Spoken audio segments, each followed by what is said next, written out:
muitas vezes eu não dava valor à minha intuição. E a recomendação que eu dou é ouvir o coração. Ouve você, o que você tem de intuição. Muitas vezes aquilo que você estava certo e deixou de fazer.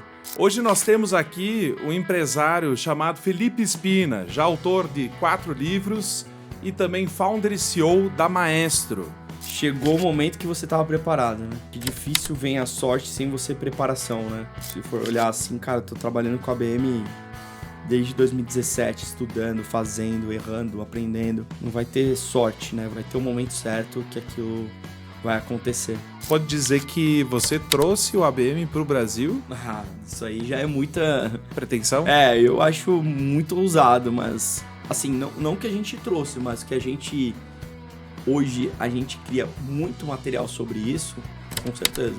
É material acessível, a gente traz muito conteúdo sobre isso, né? Para ajudar as pessoas a ter as melhores estratégias para entrar nas contas.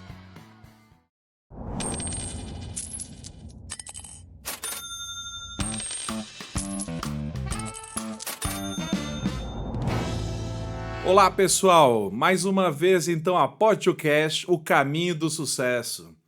Convidamos executivos e empresários de destaque para revelar os bastidores das suas jornadas, os comportamentos, as crenças, as experiências, quem são seus mentores, os livros estudados. Não é sobre sorte, é sobre escolhas. Hoje nós temos aqui um empresário chamado Felipe Spina, já autor de 4 livros e também founder e CEO da Maestro. Felipe, seja bem-vindo. Obrigado, Rodrigo, pelo espaço. Espero que a conversa aí da gente aprenda várias trocas e uma honra estar aqui com você. Ótimo, perfeito.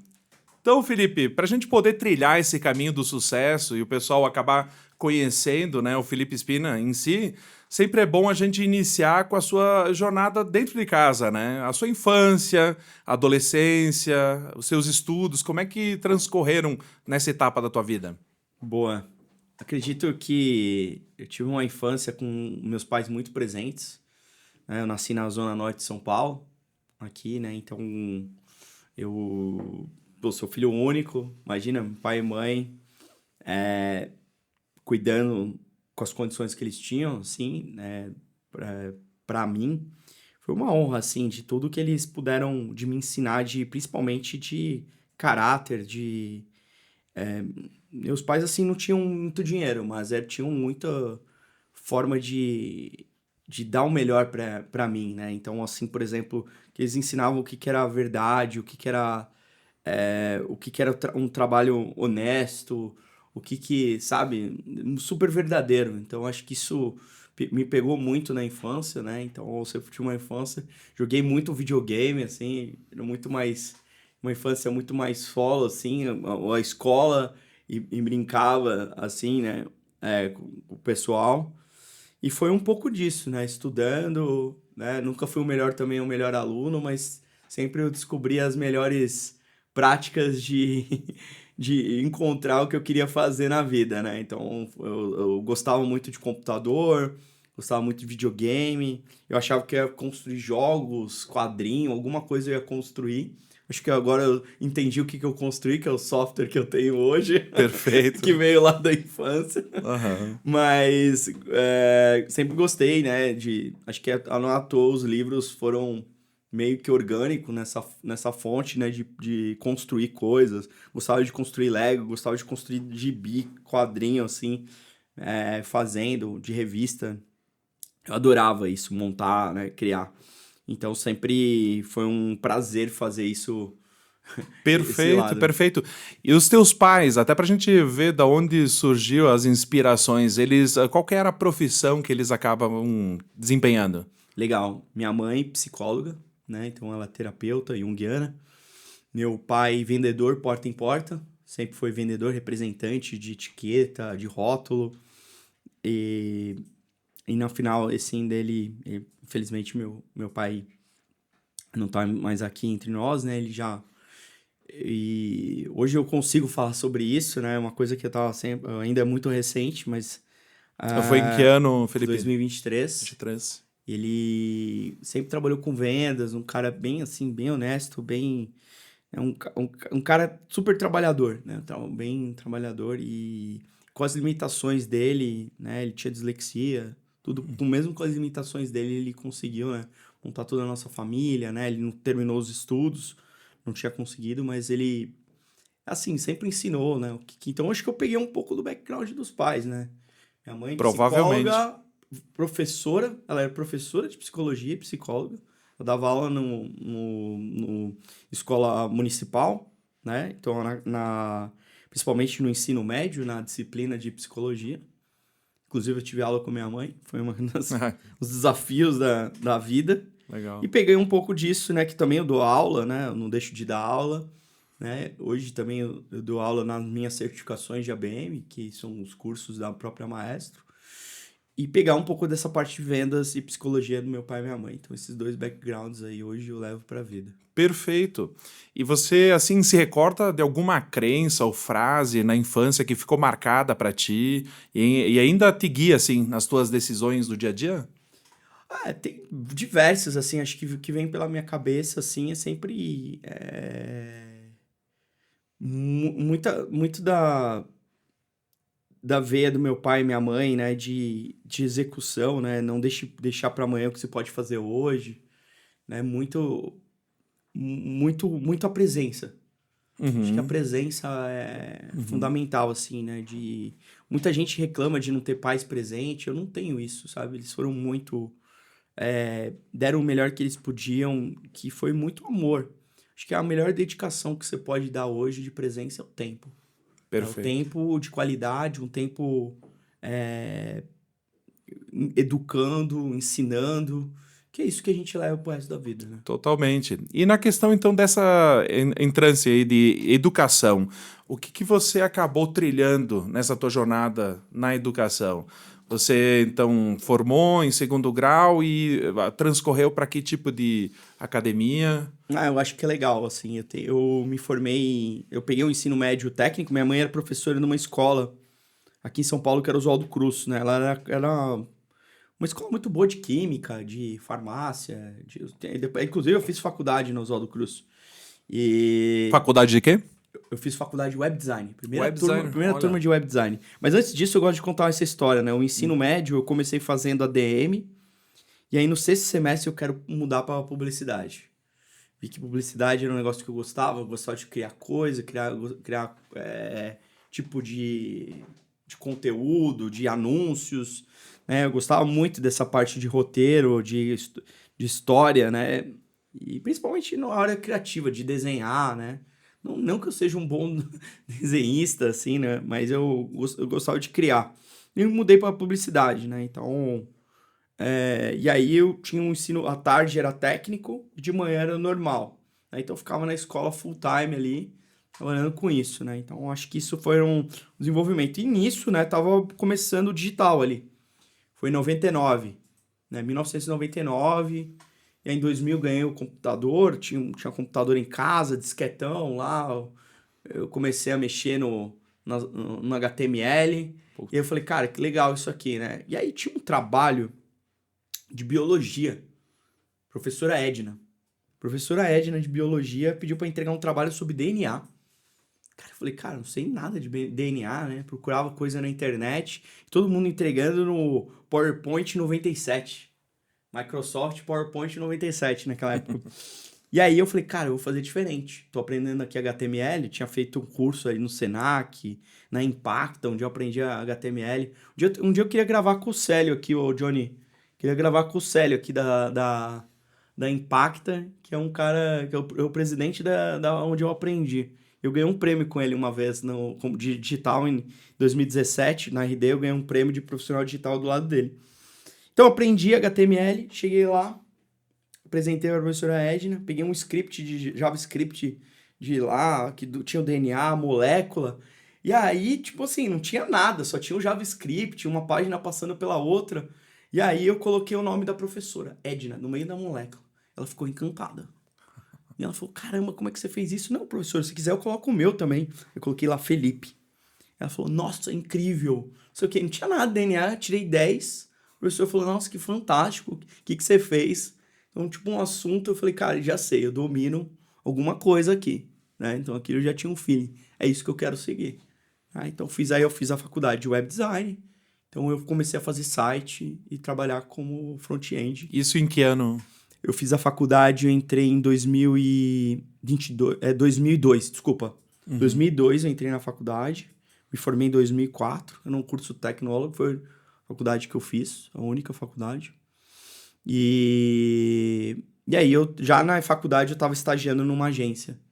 Eu já estava fazendo trabalhos dentro de uma Então agência. tu entrou na área do marketing através dessa função de um design dentro de uma agência de publicidade. Isso, aí eu entrei na FBIS, fazendo que era fulano business, né? Tipo, eu tinha um fulano na época também, que era um site de troca de brinde.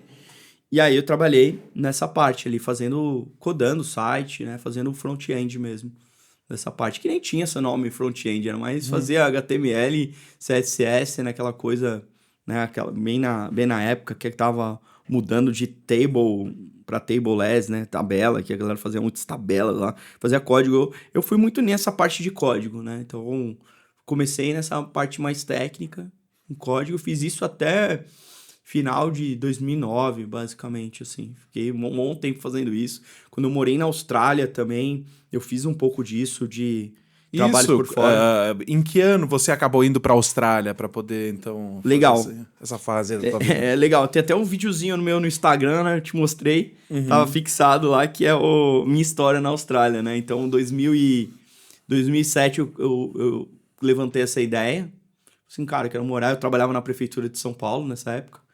Então, era concursado lá e eu achava aquilo lá muito engessado. Eu falei, cara, tô numa posição... Até que eu fazia algumas coisas legais, né? Para acessibilidade, sites acessíveis, alguns projetos bacanas. Mas eu falei, cara, quero morar fora. Eu tinha um Ford Ka, vendi e dava para ficar uma semana. Com o dinheiro do Ford Ka, ficava uma semana em Dava pra ficar uma Austrália. semana na Austrália. E legal que no segundo dia eu trabalhei num bar lá. Eu trabalhava no bar e tentava pegar uns freelas de fazer site. Então, eu arrumava, fazia anúncio, soltava anúncio, panfletava, fazia de tudo. Eu postava na internet, nos sites lá de classificados, né? Então, eu consegui alguns trabalhos eu consegui, informais, né? Então, acho que foi o meu desafio. Lá foi 2008 a 2009, mais ou menos. Fiquei um ano lá. Perfeito. Fazendo. Então, da empresa de publicidade, você foi à prefeitura e assim tu transcendeu para a Austrália. Na Austrália, o que tu me diria, a experiência que tu teve lá, o que acabou incrementando na tua jornada? Eu acho que é muito bom a comunicação, né? Todo mundo deveria ir para morar fora, uma questão de melhorar a comunicação, cultura, né? Então, isso me ajudou a conhecer horizontes que eu não imaginava. E foi coisas interessantes, cara. Tipo, eu conheci um dos livros que eu mais gostei da vida foi um amigo que me deu lá na Austrália. Chama 4-Hour Work Week, do Tim Ferriss, que é português, trabalhe 4 horas por semana, do Tim Ferriss, que o nome é bem, né? Todo mundo acha buchitagem, mas eu aprendi muito com esse livro, porque é a forma de comunicar melhor. Como que você ser mais direto na comunicação. Então eu falei, cara, eu tô melhorando minha comunicação. Não é que tu trabalhe 4 horas por dia hoje em dia. Não, eu acho que o tempo é relevante, né? E otimizar formas de trabalhar. Então, eu acho que o nome não é que você consiga só trabalhar 4 horas por semana, mas o quanto de tempo você consegue otimizando coisas, né? Delegando, trabalhando. Então, acho que aquilo tive uma visão diferente de um olhar, né? Então, eu acho que são momentos de vida que eu achei aquilo bem relevante, né? De ter ficado lá. Foi um grande passo que quando eu voltei para o Brasil, eu trabalhei na Asus, né? De fabricante de placa-mãe, de computador. E aí que eu entrei um pouco mais generalista no marketing digital, né? Então, eu não cuidava só de cuidar dos códigos do site, mas sim de como mandar e-mail marketing, fazer SEO, Google Analytics, comprar palavra-chave no Google, né? Google Ads. Então, a gente fazia basicamente um mix de um monte de coisa, né? Então, trabalhava no marketing da Asus, né? Então, basicamente, localizava as placas-mães e direcionava os produtos. Só pra gente se localizar, em que ano você voltou da Austrália para trabalhar no Asus? 2009. 2009, e você ficou quanto tempo? Na Asus, 2009 a 2011. Uhum. E dentro desse caminho aí, dentro da Asus, o que você tem como experiência, o projeto assim que mais te desafiou dentro da Asus? Teve vários projetos. De cabeça, assim, foram várias campanhas que a gente fez para o público final, né? Sorteio de computador, né?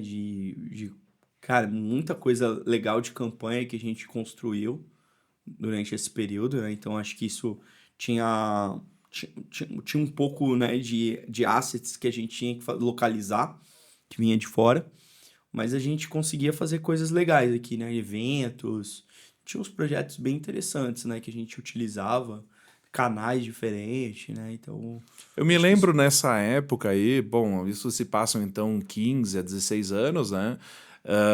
A gente tem a mesma idade, né? De 83, a Asus estava estourada, questão de placa, era o número um, era o número número um. um. A galera de gamer, assim, a gente tinha uma linha game que chamava ROG, né?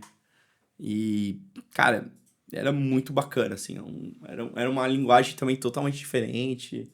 Né? Então, dava pra fazer umas coisas bem legais, assim. Então, tinha um produto bacana, a gente tinha um produto bom, então, basicamente, era mais fazer o marketing ali, criar fãs daquela marca, né? Como direcionar aquilo para canais de vendas, como varejo e revendedores, né?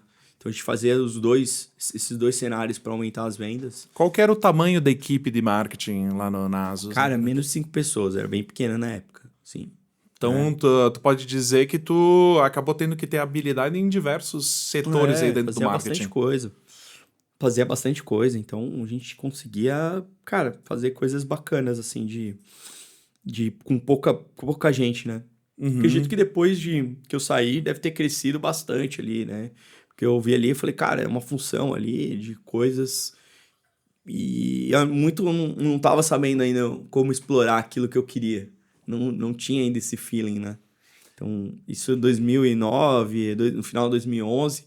Mas aí eu tive uma ideia bem legal em 2011 que eu resolvi tocar, que foi o lançamento do meu primeiro livro. Ótimo. Eu não imaginava, tava assim, a galera tava no Orkut e tava indo pro Facebook.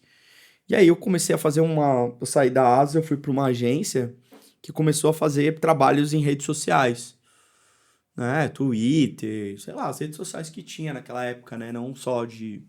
E aí eu falei assim, legal, vamos pensar uma estratégia para Facebook, né? Tava começando. E aí eu fui montando, pegando, analisando página, não sei o que. Falei, pô, isso aqui dá um livro, um e-book, por que não? Coloquei para vender, baratinho, lá. Como é que era o título desse livro? Facebook Market, tá até hoje na Amazon lá. Top.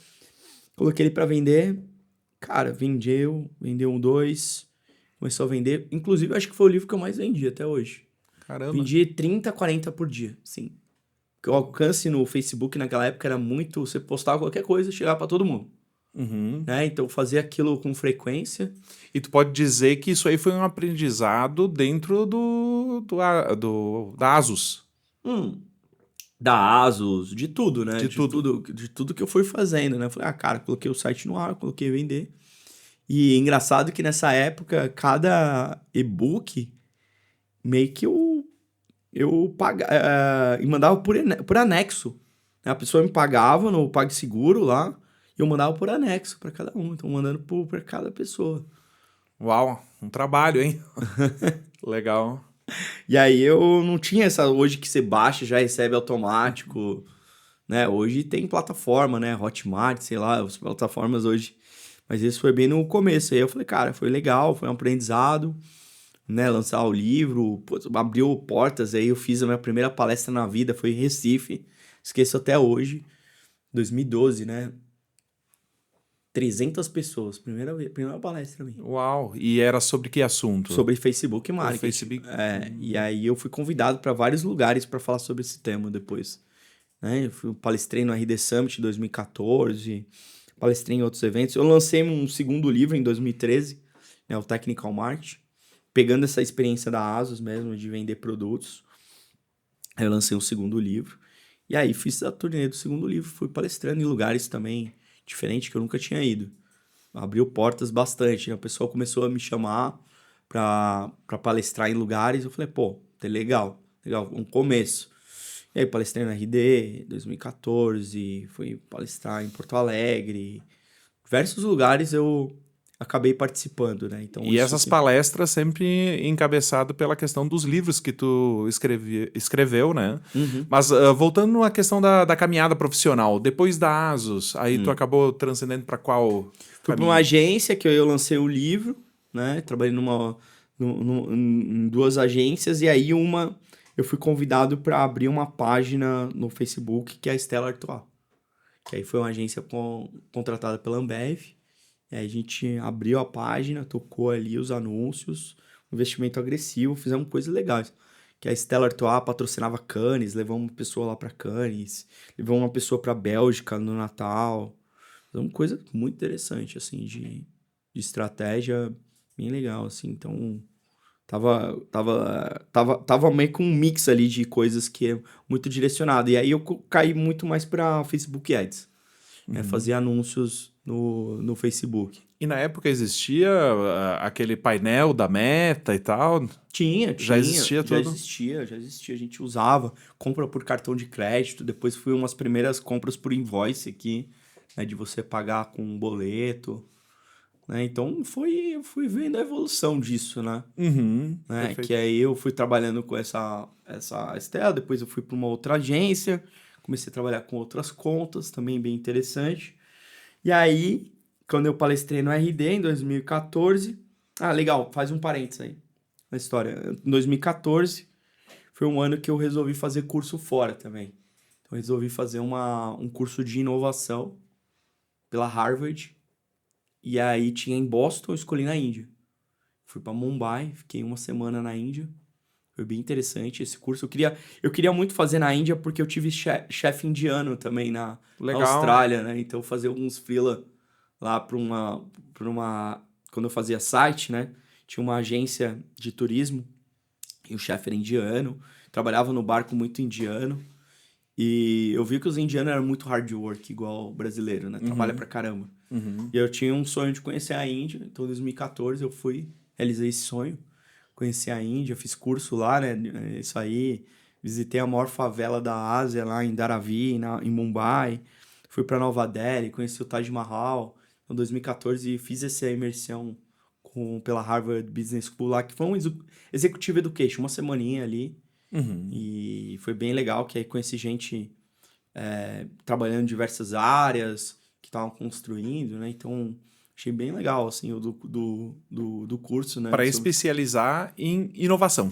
inovação. O que estava falando sobre inovação dentro de empresas. O que Perfeito. as empresas fazem. E muito legal a metodologia de Harvard, né? Que é muito focada em case study, né? Então, pega um case da Apple, pega um case da Harley Davidson, pega um case de empresas, o que eles estavam fazendo, a gente dava uma leitura e depois transcrevia e discutia em sala de aula o que estava sendo construído em cima disso, né? Então, muito legal essa visão. E no mesmo ano, no mesmo tempo, né, eu estendi a viagem, eu fui para a China. Quando eu trabalhei na Asus, eu conheci um amigo, que eu fui inclusive padrinho de casamento dele, ele é chinês, e aí ele saiu da Asus e foi pro Alibaba. E Perfeito. aí eu fui conhecer o sede do Alibaba em Hangzhou, na China. Fiquei uma Mandiol. semana também na China. Conheci Xangai, Hangzhou, a sede do Alibaba, muito muito bacana, uma baita experiência assim. Então eu consegui fazer workshops lá. Ele falou: "Cara, participa de uns workshops aqui, pelo menos em inglês para porque muita gente também trabalha lá de fora para localizar os produtos, né?" Então, tipo, uma pessoa vai lá e faz, sei lá, esse aqui trabalha com a Rússia, esse aqui trabalha com o Brasil, cada um trabalha com uma vertical. Ele trabalhava com o Brasil pro Alibaba também, então em outras. Então conhecia muito, né, internacionalização ali dos produtos, né? Então como ela fazia isso, né? Então muito legal, uma experiência incrível, assim, É cara. outro mundo, né? A Ah, China em si é outro mundo. Trem-bala, coisas inovadoras. Eu lembro que na época a galera falando de O2O, né, que é como que conecta as coisas do digital pro offline, né? O O2O, né? Online to offline. Eles usam muito esse termo. E aí, galera fazendo compra com QR Code em 2014. Hoje que tá pegando isso, né? Você Perfeito. não vê a galera, vou escanear, eu vou pagar aqui. Tô pagando no Pix, né? Hoje. Mas isso em 2014. A galera no 14. meio do metrô lá, fazendo. Isso, eu me lembro também, eu fui pra China algumas vezes, e eu me lembro uma vez de ter ido lá e tu vê o pessoal pedindo esmola num QR Code. Né? Isso aí é coisa fora do comum Não, pra o nós cara naquela olha época. dinheiro ali, eu não olhava, eu tô com dinheiro na mão e falava, nossa, que isso, né? Tipo, atrasado, né? Então, aquilo eu achei fantástico. Aquilo já. A inovação, eu percebi que a China é muito mais avançada que os Estados Unidos, que muito. Nossa, de tudo, né? Trem-bala. Eu tinha uma visão totalmente diferente, assim, cara. Eles já estavam. Eu perguntava o que eles faziam. Eles usam tipo um WhatsApp deles, o WeChat na época, né? Uhum. Já usava a inteligência artificial de comprar com um bot, sabe? Coisas que hoje ainda tá engatinhando. Engatinhando É, ainda. hoje a gente dificilmente ninguém gosta de falar com um robô, né? No atendimento, né? Sei lá, numa central de ajuda e tal. Não, lá já diferente, já faço a compra ali, que é agilidade ali, é velocidade. Então, são outros pensamentos. Então foi dois mundos ali em 2014 que eu consegui ter visões diferentes. Perfeito. E me diz, dentro dessa caminhada, em que momento que tu entendeu que o ABM seria o teu ciclo aí, que até Vamos hoje lá. tu acaba... Ainda tem um pouco dessa história, né? 2014, né? Então, em 2014, palestrei lá no RD Summit, fiquei encantado. Falei, cara, eu queria trabalhar nessa empresa.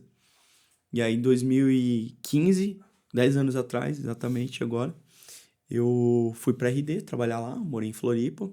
Então, eu tava no time de growth, cuidava de anúncios, de ads. E, cara, cuidava da geração de demanda, né? Da RD Station. Então, foi algo muito legal, né? Ver a evolução da RD como referência hoje de plataforma. Então, para mim, foi um MBA aquilo. Falei, cara, o que que eu tô fazendo aqui de construir um SaaS no Brasil, uma plataforma? Tudo que é hoje falar de go-to-marketing, de modelo de vendas, de estratégia, tudo a gente testava demais, assim, sabe? Então, foi basicamente eu tava num laboratório. Então, um time, cara, dedicado a crescer, investimento pesado nisso, tanto em pessoas como em tecnologia, pra gente chegar nos números. Então, cara, passei por 4 rodadas de investimento, ver o time crescer, né, exponencial, né? Cara, acho que não tinha, quando eu tava lá, não tinha nem 100 pessoas, né? Isso aí tinha 700, né, em 4 anos que eu quase fiquei. Então, foi um crescimento, né? E a empresa saiu ali para internacionalização. Tinha pessoas em outro país, assim, tocando RD. Então foi algo surreal, assim, de Você estava experiência. dentro ainda quando a TOTUS acabou Não, eu já consumindo, tinha não? saído. Eu saí em 2018, a TOTUS adquiriu em 2021, se eu não me engano. Uhum. Né, uns 3 anos depois, mas em 2018, né? Aí 2017, eu tava testando coisas novas na RD e a gente tinha desafio de vender para contas enterprise, né? O RD. Vender para contas maiores. O RD tinha um plano mais caro. E é ali que eu conheci o ABM. Li uns artigos, eu falei assim, cara, que legal essa estratégia, né? De account base, uma estratégia focada para vender para contas maiores. E aí fui estudando. Aí em 2018 eu fiz uma certificação. A RD tinha uma casa na Califórnia, Uhum. que os colaboradores iam lá para fazer estudo, business case. Então tinha uma casa, um Airbnb alugado. Falei, cara, não vou pagar aluguel ali, né? Então tirei minhas férias. Falei, vou estudar ABM. Fui lá, fiz uma certificação. Só que quando eu cheguei, terminei a certificação, eu fiquei frustrado. Eu adorei a metodologia, falei, cara, é legal. Só que as ferramentas custam US$ 80 mil. Uau. Todos os concorrentes que hoje dá Maestro, né? Tipo, tudo caro. Falei, cara, isso aqui não é acessível no Brasil. Aí, beleza, fiquei com aquilo na cabeça, né? Aí saí da RD, virei sócio do Distrito, 2018 ainda. 2018. Aí eu virei sócio do Distrito, o Distrito estava começando aqui em São Paulo, fui um sexto funcionário, eu ganhei Invest. E aí o Distrito era uma plataforma que vendia para grandes empresas. Então a gente vendia para corporações. O que que o Distrito fazia? basicamente levava inovação para grandes empresas, que era apresentar startup, criar o deal flow, criar programas que envolvia startups para dentro de empresa, desde criar uma squad lá dentro, de montar toda essa inovação. Eu falei, cara, isso aqui precisa de ABM. E é ali que eu fui desenvolvendo tudo isso. E aí, no meio de 2019, e aí começou a pandemia. Falei, cara, imagina se tivesse um software de ABM. Cheguei para um cara e falei assim, cara, imagina, tipo, montar isso aqui. Ele falou, cara, tem uma software house, você conversa com eles ali. Aí conversei, eles adoraram. Aí precisava de um CTO. Aí nessa eu conheci o Bernardo também, que aí ele é o meu CTO hoje. Então o Nicolas, eu e o Bernardo se juntamos e falou assim, cara, vamos fazer um software de ABM? Aí em 2020, montamos o MVP, montamos tudo isso. E aí a gente falou, cara, quem que vai tocar isso aí? Ele falou, não, você. Aí fazer isso, né? Então, em 2021 a gente rodou operação, assim, foi fazendo o produto, montando, né? Validando ali, tendo os primeiros clientes. E aí em 2022 eu captei a primeira rodada de investimento com a SaaSholic. Então foi a SaaSholic que fez o primeiro cheque. E aí eu falei, cara, agora é full time, né, cara? Não tem... Captei a rodada, vamos fazer Vamos esse acelerar. acelerar. E colocamos um produto no ar no final de 2022, né? Então já estava com os clientes, parte consultoria, parte software. E aí foi nesse momento, né? Então até 2022 ali, parte consultoria, colocamos software. Aí rodamos... Cara, a gente fez várias coisas. 2023 a gente fez uma extensão da rodada com a UOL, lá de Porto Alegre. De Porto Alegre com o André. O André, cara, então investiu na gente. E aí a gente começou a botar o pé no acelerador, né? Falou, cara, a gente tinha a bandeira da ABM. Só que tava uns poucos clientes ali até ainda, tá? Mais ou menos ali a gente tava com um ticket alto, cobrando caro, muita consultoria, não tava crescendo. E a gente começou dia 2024, com 18 clientes. E aí, no meio do ano, eu falei, cara, vamos criar um produto para aumentar isso aí. Vamos mudar o nosso produto para isso aí. Então a gente lançou a versão Lite do Maestro, né? A versão PLG. Que aí, cara, fechamos o ano com 101 clientes. Uau. Começamos com 18 em janeiro, fechamos com 101. Com uma virada de chave, com um produto acessível, barato, com tecnologia, com certificação. E é isso que a gente está construindo hoje. Um produto que o pequeno hoje pode vender para um grande, uma startup que está começando, tanto um cliente grande. Então a gente começou a desenvolver a educação dessa metodologia no Brasil. Perfeito. E dentro desse caminho você escreveu um livro específico para isso, né? Exatamente. Como é que se chama o livro? É o quarto livro, é Orquestração e ABM, né? O meu quarto livro, que o terceiro eu não falei, eu acabei pulando um pouco da história. Em 2019 eu escrevi o meu terceiro livro, o Personalização, que era muito mais focado que o subtítulo, inclusive, eu falo, quem fala com todos não fala com ninguém, né? Então é muito mais focado em aumentar a taxa de conversão. Se o cara quer aumentar a taxa de conversão, tem que personalizar. E o capítulo 5 era sobre ABM. Aí eu falei assim, quer saber? 2023 fiz um livro só de ABM, que era a minha ideia. Eu falei, cara, vou fazer um livro só disso, sobre essa metodologia. E hoje a gente segue. Inclusive, eu tô com uma ideia de escrever o meu quinto livro, também Legal. já pegando esse enredo aí do ABM, quanto mais coisas a gente está fazendo. Para você ver, os meus 4 livros foram muito técnicos, né? Bastante. Muito técnico. Então, eu não tenho nenhum livro ainda que tenha um tamanho assim como autoajuda, história, né? Tipo Harry Potter, assim, né? Os livros meus são muito mais uma linha bem técnico, bem específico. Pode dizer que você trouxe o ABM para o Brasil? Ah, isso aí já é muita... Pretensão? Eu acho muito ousado, mas... Assim, não que a gente trouxe, mas que a gente... Hoje, a gente cria muito material sobre isso, com certeza. É material acessível, né? A gente traz muito conteúdo sobre isso, né? Para ajudar as pessoas a ter as melhores estratégias para entrar nas contas. E quem foram os maiores mentores ou referências aí nessa jornada? Cara, a RD foi uma escola para mim, né? Hoje, uma maior inspiração para mim é o CEO. Ele não tá mais no cargo, né? Mas o CEO da RD, né? O Eric Santos. Cara, sensacional. Os co-founders também, baita inspiração, o André, né? O André Siqueira, que foi o... Eu trabalhei direto, assim, com ele, então foram pessoas, assim, que eu aprendi muito, assim, de, cara, que eles realmente construíram, cara, ver a visão deles de construção foi fantástico na nossa jornada. Bacana, bacana. Tu tem algum livro que tu tenha lido que acabou fazendo tu mudar teu mindset? Ou um filme que te impactaram, assim, ao longo da jornada? Cara, eu já falei de um, né, o 4 Hour Work Week do Tim Ferriss, mas eu vou falar um outro, que também eu li na RD e mudou minha mentalidade de crescimento, né, eu sou bem técnico, né, então vocês deram, deu pra perceber. O nome do livro é o Traction, do Gabriel Wengber, que é tração, que ele fala de 20, acho que é 18, 19 canais de aquisição. Pode ter atualizado para mais hoje em dia, né? Mas ele trabalha canais de aquisição diferentes, né? Então tem toda uma metodologia para isso. E aquilo eu falei, cara, legal essa ação de testar coisas inclusive para o nosso produto da Maestro, no nosso software hoje, a gente usa muito dessa parte do livro, né? De coisas que ele fala, né? 50% do produto, 50% de tração. Então, de você como balancear tudo isso, como utilizar essa parte. Então, é um livro que, para mim, assim, ainda... Eu gosto muito de livro técnico, sabe? Que me ajuda, que pega algum insight ali que me ajuda a desenvolver e aplicar para o meu produto. Perfeito.